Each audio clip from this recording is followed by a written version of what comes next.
Hello, my beautiful bondies. Ooh, that sounds real good just then. Let me try to hit that again. Bondies. Ooh, I am just so good. So, you guys, I am creating this video because I thought this would be a great video to post because, you know, the last time I filmed my diabetes diagnosed story was like when I was, maybe 12 years old. Okay, I wasn't 12 years old, but you know, I was pretty young. You know, the video was a little ratchet. You know what I'm saying? And you know, the American Diabetes Association reached out to me and asked me if I wanted to create a video based on my everyday reality, which is their campaign that they're running right now. I was like so excited. I was like, absolutely, I will. So my topic of discussion would be having diabetes and also having a twin without diabetes. So here's my story. So almost 8 years ago in March, it was March 8th, 2011, don't fact check me. I'm just assuming it was 2011. I'm not even going, 11, 12, 13, 14, 15, 16, 17, 18. Yep, 2011. I was 14, turning 15, and one night, wasn't feeling right, was peeing a lot, I threw up every single thing I ate, and was hungry, but couldn't eat, and, eyes was very blurry, couldn't see nothing but light, and I noticed, I think I should go to the hospital, so I asked my mom, called the ambulance, because I was, I guess, too far, gone. And called the ambulance, went to the hospital 3 times in one night. And the last time I was in the hospital, I just woke up there because I was unconscious for 8 hours. And that's my little story. My blood sugar was 1400 when I was diagnosed. And I was, going down the slippery slope. But by the grace of God. Okay, let me stop. This is not church. It's not church, it's Monday. Church was yesterday. So that was kind of how I was diagnosed and how I found out. It wasn't a great story. It was actually a terrible story. I stayed in the hospital for about 7 days, and I had to learn how to walk. I had to learn how to talk all over again. I had to learn how to do so many things all over again because I felt like I was in a borderline vegetable state. And then, after, a couple days, I was back. What did my sister think when I was diagnosed?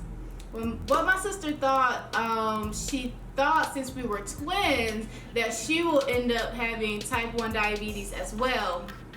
And according to the facts, it says that if you are a twin or a fraternal twin, which we are fraternal twins, she has a 35% chance of getting type 1 diabetes. So what she did was she also ordered her a pricker, the machine that checks your blood.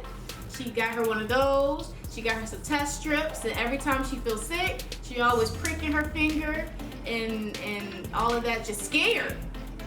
But she also have to go to the doctor every year to get a test to see, I don't know how this test works, but I guess maybe the glucose levels, or I don't know how that test works, but she get tested, for type 1 diabetes regularly. I mean, she should. I don't know if she has in a while, but, and then she also, from Children's Hospital, they always send her letters for her to go to these little clinical trial things to see the difference between my body and her body. It's a lot, but what she thinks about it, she's on edge all the time. That's what she thinks about it. But as soon as I was diagnosed, she cut out all the fatty foods and the sweets and the juice because she thought that's what it was. She thought it was like nutrition, but it's not. It is genetic. Well, type 1 diabetes is genetic. Type 2 diabetes is for nutrition, stuff like that.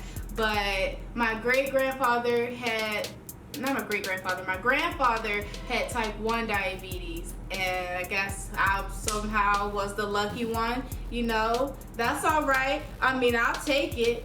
You know what I'm saying? We rocking and rolling with it anyway, so, you know, it's all good. How does type 1 diabetes define me? It doesn't, because growing up, I heard the same quote over and over and over again from my mom, and my mom always said that diabetes doesn't control you, you control it. It is a part of my life, it is not my life. So, you know, I sport the little pump, you know, I sport it and everything because it's a part of my life, but it's not my life and it won't get me down. You know, I just stay on top of it. I make sure I'm good. I make sure I have all of my supplies. I make sure I have fresh insulin in the fridge. I make sure I always go pick up my insulin when I have to because I run out. And, you know, and insurance and paying for the insurance and paying the co-pays for doctor visits, and just gotta keep that stored in the bank account because diabetes is very expensive. I picked up my insulin this past week. My bill, I looked on like the receipt. The bill was $1,000 and it's not even, it doesn't even cover me for the entire month. And my copay was, you know, $150. But you know, I'd rather pay the $150. You know, the $1,000 is okay. You know, I'm glad that's covered. But that's just insulin alone.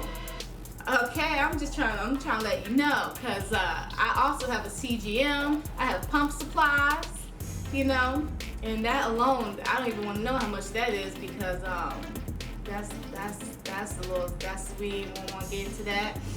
But you know, I stay on top of my stuff, and as long as I stay on top of it, I'm good. I feel good. I don't feel like diabetes is my life. Because if you take care of yourself, you're good. Am I adjusted to type 1 diabetes? Since it's been 8 years, absolutely not. Absolutely not. Every time I have to change my pump, every time I check my blood sugar, I am scared. It has been 8 years, almost a decade, and I'm still terrified. It takes me like 15 minutes just to put in a new a pump, just like, you know, insert the little whatever the thing's called. It takes me forever to do that. I'm always breathing, like breathing, you know, trying to calm myself, trying to calm my nerves and everything else, you know. And then when it comes to checking my blood, you know, you can put the little piece on your finger, like all the way on there, or you can, you know, back it up a little bit. And you know, I back it up a little bit because I'm scared, because I don't want the needle to go too far in my finger. So I'm still not adjusted. Even going to my doctor's appointments every 3 months. Okay, let me just tell y'all this, because some of y'all know, because y'all follow me on social media, on Snapchat or Instagram. If you're not, follow me on Snapchat or Instagram. But I post this all the time when I go to my doctor visits. I always try to plan my escape. Only when I get blood work, because they try to take too much blood. I'm not used to the lab work. I'm not used to any of the labs, and I don't think I will ever get used to the labs. I mean, right now, you know, my doctor told me that they wasn't doing the blood work in the office. She told me go downstairs to the phlebotomist in the hospital. You know, that's red flag number 1, because parents don't go looking for phlebotomists, because I just want to leave. I don't like hospitals. I just want to go home, you know. And you know, they gave me the papers, and I walked down there because, you know, it was near the exit. You know, I walked down there, and I looked in there, peeped my head in, you know, waved at some people, you know what I'm saying, and left. And, you know, it's been about almost, you know, 3 months now. I go next month, January, and I'm on, you know, high panic right now, because I gotta go this weekend to get my blood work done. You know, I know she wondered where my results at, you know, but I just don't like it. I just don't like it. I don't like it. So I will never get adjusted. Maybe, you know, maybe I won't say never. Maybe one day I'll get adjusted to the needles, you know, grow up a little bit more, you know, get a different mindset or something. But I won't get used to the pump, you know, changing my pump sets. I won't get used to taking insulin pens. I won't get used to pricking my finger. I won't get used to going to the doctor appointments. But, you know, you do what you got to do, you know.